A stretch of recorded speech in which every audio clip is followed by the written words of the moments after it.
The film starts with a police officer walking toward a van that looks out of place. This single officer takes his light and moves slowly toward the truck to see what is inside. Suddenly, out of nowhere, 3 zombies jump out and kill him. Meanwhile, a famous military group called SEAL Team 6 welcomes a new guy named AJ Prescott.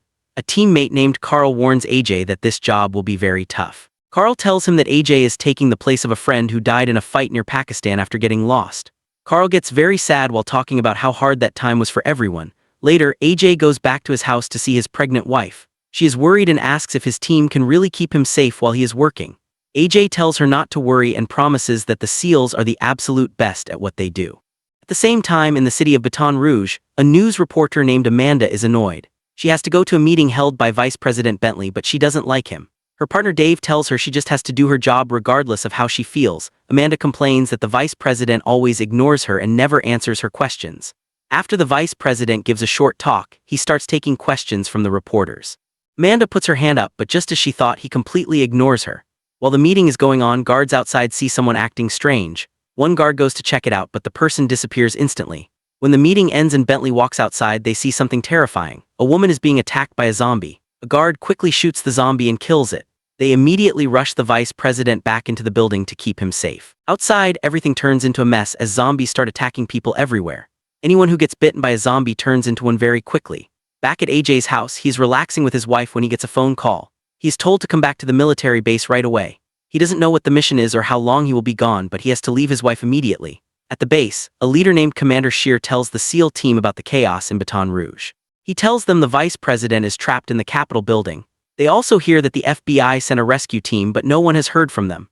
Commander Shear gives the SEALs the job of saving the vice president. He warns them that this mission is incredibly dangerous. Then Lieutenant Pete Cunningham gives them the final plan. He tells them where the vice president was last seen and gives them a secret code name. Pete tells the team not to use big loud weapons because they can't talk to the guards inside and don't want to hit the wrong people. They aren't even 100% sure the vice president is still there. The SEALs put on their gear and jump out of a plane into Baton Rouge. After they land, they start searching the big government building. At first, it seems like nobody is there. They keep moving through different rooms, trying to find where the leaders are hiding. Finally, the SEALs find Vice President Bentley, some reporters, and a few guards. The vice president tells them that one of his men is badly hurt. The team's doctor, Billy, goes to help the man. This injured agent is tied up with handcuffs because he is already turning into a zombie. Suddenly, the man breaks his chains and attacks Pete and Billy. Before he can hurt anyone else, another guard shoots the infected man in the head. Pete calls his boss, Commander Shear, to find out when the rescue helicopter will arrive. The commander says the most important thing is to keep the vice president safe while they wait. Then a CIA agent named Stacy Thomas explains what is really happening. She says this is a biological attack. She also says there is a scientist nearby who might be able to find a way to stop the sickness. This scientist and her staff need to be saved too. Commander Shear decides they must stay longer to save the scientists. He tells Pete to make sure no one who has been bitten leaves the building. Stacy explains that the virus turns people into monsters. To stop it from spreading, Shear orders his men to lock all the doors and exits of the building. This is the only way to keep the virus from getting out into the rest of the world. Pete tells the vice president and his staff that they need to go to the roof to be picked up. Pete asks if anyone has been bitten, but everyone stays silent. However, a woman named Margaret is actually hurt and feels very sick. She sneaks into the bathroom to wash her cuts so no one sees them. Outside, AJ asks if he can start shooting the zombies that are attacking regular people. Pete says no because they need to stay quiet and not show the zombies where they are. A moment later, a zombie sneaks up on a team member named Travis. He asks for help, but he gets bitten before anyone can save him. Billy tries to help Travis, but Travis dies from the infection very quickly. Soon after, an FBI agent who had turned into a zombie attacks the vice president's group.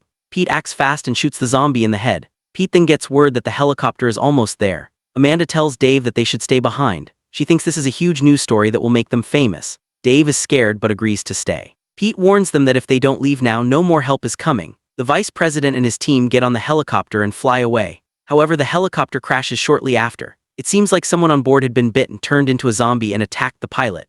Commander Shear then tells Pete that they have a new mission. They must save the scientists in the lab because they are the only hope for a cure. Pete tells his team that the plan has changed. He gives them orders to shoot anyone who looks infected or dangerous. Pete tells AJ to stay with the two reporters, Amanda and Dave. As they move through the city, they are attacked by a huge group of zombies. In the chaos, AJ and the reporters get lost and separated from the rest of the SEAL team. Pete decides they can't go back to look for them, hoping that AJ will find his own way to the meeting point.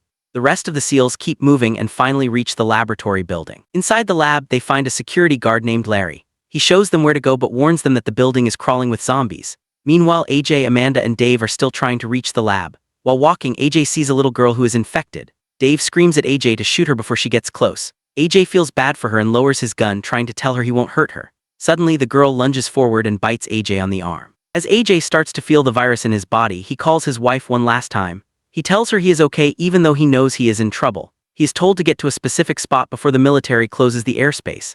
Meanwhile, the other SEALs find a scientist named Rebecca. She tells them there is no cure yet, but she can make a vaccine if she gets a blood sample from a zombie. This is the only way to stop the nightmare. Commander Shear orders the military to blow up the bridges and block all paths out of the city.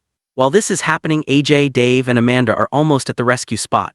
Sadly, Dave is jumped by a zombie and killed. Back at the lab, the SEALs manage to get the zombie sample Rebecca needs. She says she needs 2 more minutes to finish.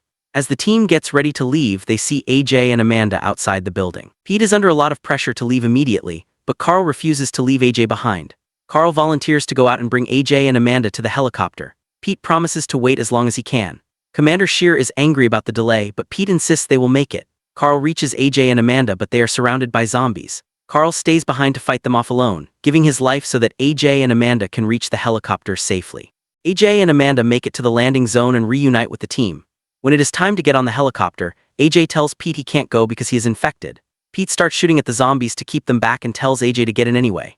AJ doesn't want to turn into a monster on the plane, but Pete says he won't leave another teammate behind. He reminds AJ that the scientist might have a cure. Billy says he will stay on the ground too if AJ doesn't come. AJ finally agrees and gets on the helicopter. As they fly away, the military fires missiles at the city to destroy all the zombies.